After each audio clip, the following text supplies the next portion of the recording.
Kalau kita bicara soal penanganan COVID-19, dokter dan tim medis harus bekerja keras dan mempertaruhkan kesehatannya ya, tentu dalam menangani pasien yang terinfeksi COVID-19.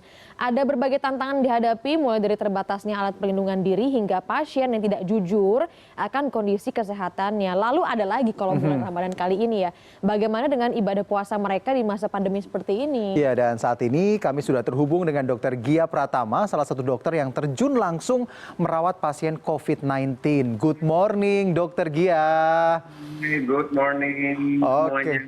Iya, sehat-sehat terus ya dok ya? Insya Allah masih sehat. Oke, dok langsung saja nih. Pertama, ada pengalaman menarik nggak selama menangani pasien COVID-19 ini yang dokter Gia alami selama ini? Ya banyak campur aduk emang menangani pasien COVID itu seperti ada perasaan yang terus berulang gitu ya. Fase pertama harus ngasih tahu pasien bahwa dia kemungkinan besar sudah terinfeksi virus corona. Di sana kami tuh harus menyeimbangkan kabar buruk ini dengan tetap memberikan semangat dan optimisme bahwa dia tuh tetap bisa sembuh gitu.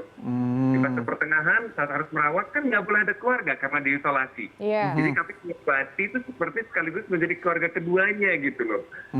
Jadi fase akhir ini fase yang punya dua kemungkinan, saat pasien sembuh atau pasien saat meninggal. Dan saat meninggal itu berat sekali mengumumkan ke keluarganya karena kan pemakamannya harus dengan protokol COVID gitu. Tapi saat sembuh itu lihat pasien pulang sehat, itu rasanya nggak dibayar nggak apa-apa deh, itu bahagia banget ya. Iya, kayak lega banget gitu ya, akhirnya ada yang berhasil sembuh dari COVID-19. Kalau dari mereka yang kemudian menolak, ada gak dok?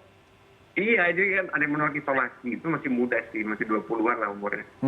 Harus isolasi ini kebetulan masih ada satu tempat lagi nih, saya paksa, dia nggak mau, benar-benar ngotot nggak mau, akhirnya tanda tangan, persetujuan bahwa dia bisa setelah karantina sendiri di rumah. Oke, dia tanda tangan. 3 hari kemudian pas saya pulang dari rumah sakit, saya lihat orang yang sama lagi jalan berduaan di motor sama salah satu pasangannya, mungkin dia perempuan, nggak pakai masker gitu. Jadi saya langsung patah hati, ya ampun. Jadi kapan selesainya gitu kalau yang mengisolasi.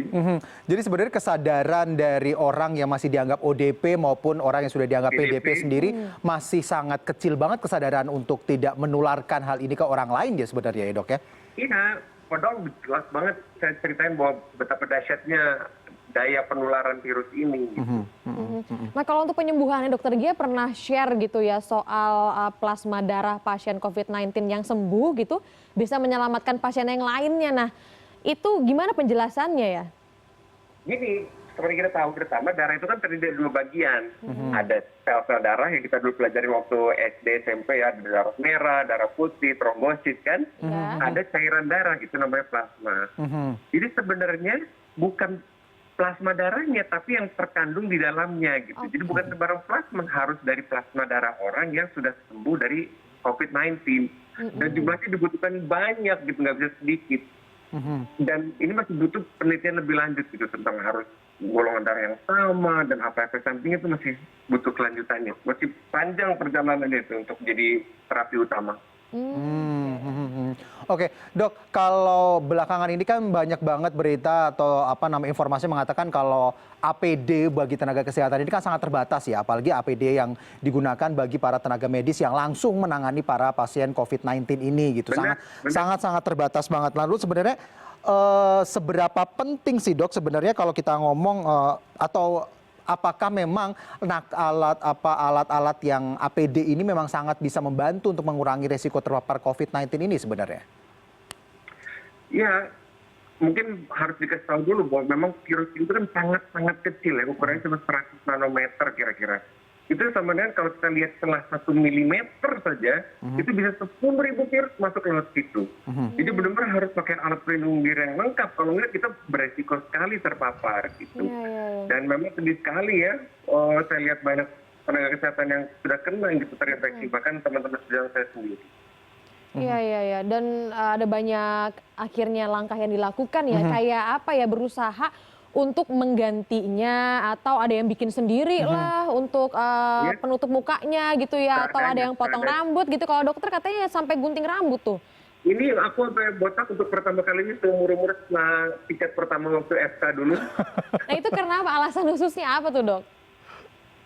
Ya, semakin rambut panjang, semakin ada kemungkinan virus yang nempel, walaupun tidak terhirup oleh saya ya. Semoga saya bisa membawa virus itu ke rumah, ketemu keluarga gitu. Gede, kalau saya udah keramas ya. Jadi lebih menjaga aja, precaution saja. Bener juga sih ya. Tapi bener Lebih juga. gampang lagi. Apa jangan-jangan kita harus gundul ya? Waduh, Iya, ternyata enak kok, nggak usah pakai gel-gelan lagi. antisipasinya. Antisipasinya ya, oke. Dok, kalau kita kan sekarang lagi bulan suci Ramadan nih, dan mungkin Dokter Gia juga sedang menjalankan ibadah puasa. Pasti ada tantangan atau apa ya, ada hal yang berat yang harus dijalani pada saat ini.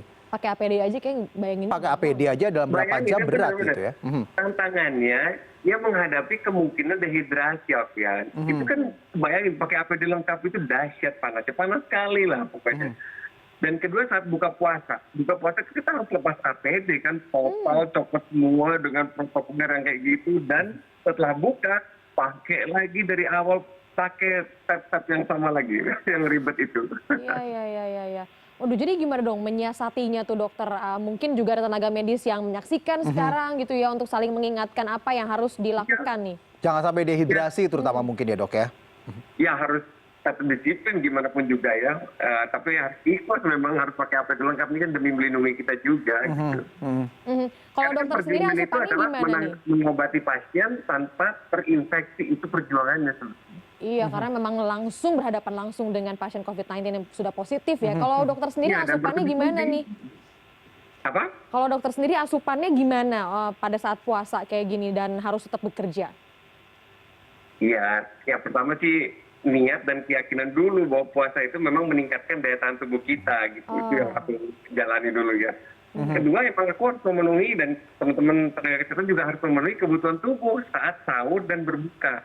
Air putih 40 cc per kilogram berat badan, vitamin, mineral dari buah dan sayur, protein yang kualitas tinggi, karbohidrat kompleks. Insya Allah kita tetap kuat, malah tambah kuat. Oke, dok, terakhir pertanyaan nih dok. Biasanya kan kalau ibadah puasa nih banyak orang, apalagi dalam musim-musim begini banyak work from home ya. Diutamakan Ya. banyak orang yang akhirnya sering rebahan, sering macam-macam. Sehingga kan pada akhirnya ini justru akan semakin menurunkan imunitas tubuh. Nah mungkin dokter ada himbauan nggak buat para tenaga kerja yang saat ini melakukan WFH ini? Bagaimana menjaga imunitas tubuhnya selama puasa?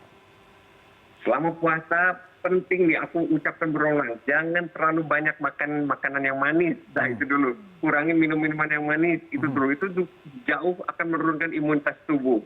Yang kedua, makan sayur dan buah-buah yang dahsyat, yang banyak. Dan tetap berolahraga, nggak bisa enggak. Sehari itu 30 menit lah minimal. Oke, Baik. memang harus tetap menjaga gaya hidup sehat ya intinya Iya, ya. intinya gitu Kalau ya. komitmen hidup sehat, sekarang saatnya. Benar.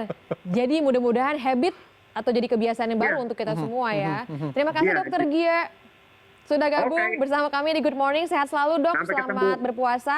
Sampai ketemu ketemu lagi. lagi. Saya nggak mau jadi pasien COVID-19 kalau Iya. ketemu dokter. Aman. Kita ketemu nanti aja di mall kalau udah buka. Iya, Oke, iya, oke. iya. Terus semangat ya dok ya. Terima kasih sudah Nah. bergabung bersama Good Morning. Ya, ya.